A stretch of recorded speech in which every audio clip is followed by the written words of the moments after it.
Ողջույն, միշտ խաբվել սիրող հայ ժողովրդին։ Հարգելի հայրենակիցներ, Նիկոլն ասում է, որ ընտրությունները չեն կայացրել։ Ընտրությունները կայացրել են։ Ընտրությունները կայացրել են միշտ համարյա։ 35 տարվա մեջ ընտրությունները կայացրել են։ Միակ անգամը, որ չի կայացրել, դա 18 թվականին էր։ Այսպես կոչված Թավշյա հեղափոխության ժամանակ, Թավշյա հեղափոխությունից հետո, երբ դուք դժբախտաբար ընտրեցիք Նիկոլին։ Այդ ժամանակ այնքան էիք ապրում Սերժին, որ բոլորդ գնացիք ընտրեցիք Նիկոլին։ Չնայած ես ասում եմ, ես Նիկոլին չեմ ընտրել, երբեք չեմ ցանկացել, որ Նիկոլը վարչապետ դառնա։ Մենք մի անգամ երբ Երևանում ցույց էին անում Նիկոլին, Սասունին Արարատին բռնին տարան, կալանավորեցին, այդ ժամանակ անկախ ինձանից ես հոգով ոնց որ ցանկացա, որ նա վարչապետ դառնա։ Դժբախտաբար մենք չենք կարողանում մեր հոգու ձայնին, մեր ներքին ձայներին ղեկավարը։ Այդ զգացմունքը առաջանում է հանգարցակի, ի տարբերություն այն խնդրանքների, որ մենք խնդրում ենք Աստծուն, երբ լավ մտածում ենք, նոր խնդրում ենք, հոգու ձայնը մեր մոտ առաջանում է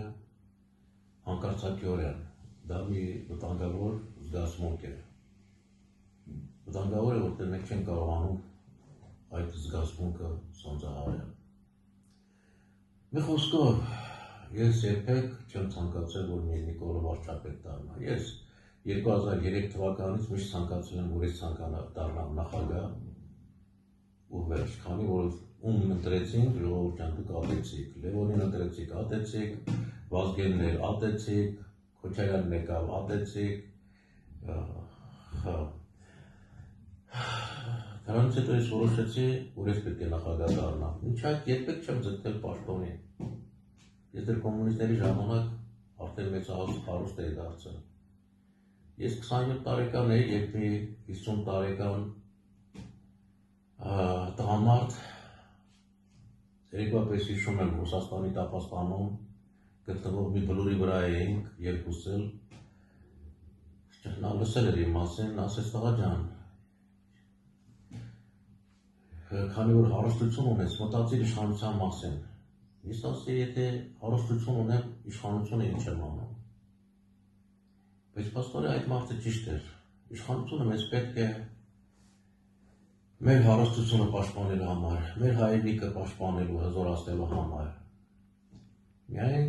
այդ մարդու ասածից հետո, մոտ 20 տարի հետո ես հասկացա, որ իսկապես իշխանությունը պետք է լինի հայրենասեր մարդկանց ձեռքում, որպեսզի այն ծառայի հայրենիքին։ Այդ ժամանակ էլ դուք արդեն հասցրել եք ժողովուրդ ջան ատել Դեմիրճյանին, Լևոնին, Վազգենին, Քոչարյանին։ Այժմ էլ Նիկոլն ասում է, որ այս ընտրությունները 2026 թվականին չի կեղծվել։ Կեղծվել է։ Ընտրությունները բռնաբարվել են ուղղակի բոլոր կողմերից։ Եթե Նիկոլ ընտրությունները չեն կեղծվել, այդ դեպքում նոր ընտրություններ անցկացրեք, ապացուցի, որ չեն կեղծվել։ Դե ապացուցի։ Բայց ինձ թվում է պետք չէ դրան գնալ։ Ավելի լավ է, ևս մեկ անգամ առաջարկում եմ իշխանությունը հանձնել ինձ։ Ստեղծենք ժամանակավոր կառավարություն, իմ գլխավորությամբ։ Մեկ ամիս հետո ժողովուրդը շատ լավ բաներ կտեսնի։ Ուղղակի մեկ ամսվա ընթացքում, նույնիսկ այդ շատ լավ բաները 15 օրվա ընթացքում էլ կարելի է անել, բայց ես չեմ սիրում սուտ խոսել, դրա համար ասում եմ մեկ ամիս հետո։ Մեկ ամսվա ընթացքում բոլոր քաղաքներում հասարակական տրանսպորտը անվճար կդառնա, գույքը 2 անգամ կնվազի, աղբահանության հետ կապված ծառայության գները 2 անգամ կնվազեն, վարկերի մարումը կսառեցվեն, թոշակառուները կազատվեն գույքահարկի վճարումից, Ապեզերները, շինթույլտությունները կդառնան անվճար, ժամանամեծ գյուղերում արտոնություններ կստանան, բնակիչները, կոմունալ վճարումները կնվազեն 50%-ով, կտրամադրվի անվճար տներ ժամանամերձ բնակավայրերում ապրող բնակիչներին։ Դա այն մինիմումն է, որ կկատարվի մեկ ամսվա ընթացքում։ Իսկ մեկ տարվա ընթացքում կստեղծվի 100,000 աշխատատեղ, մինիմում աշխատավարձը կդառնա 250,000 դրամ, բուսպասարկումը ամբողջովին կդառնա անվճար, այն 250 միլիոն դոլար, որ ամեն տարի ընդգրկվում է բյուջեում, բավական է, որպեսզի ամբողջ բուսպասարկումը դառնա անվճար, այդ թվում նաև դեղորյակը անվճար դառնան։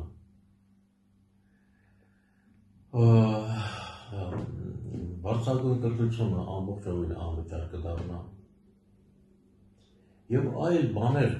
կդառնան անվճար, որոնք ես չեմ ուզում բարձրաձայնել, քանի որ դրանք կարող են իմ դեմ աշխատել, ձեր դեմ աշխատել, որտեղ որոշ մարդկանց դուրս չի գա, որոշ մարդկանց նպատակը միայն փող աշխատել է, նրանք ցկած ունեն ձեր շահերի վրա, ձեր բարեկեցիկության վրա, ձեր կենսամակարդակի վրա, հայրենիքի հզորության վրա։ Հավատացեք, հավանաբար ես միակ մարդն եմ, որ ցանկանում է, որ եւ Հայաստանը դրախտի վերածվի երկրագունդը, քանի որ միայն վերջինի դեպքում, երբ երկրագունդը դրախտի կվերածվի, բոլոր հայ երեխաները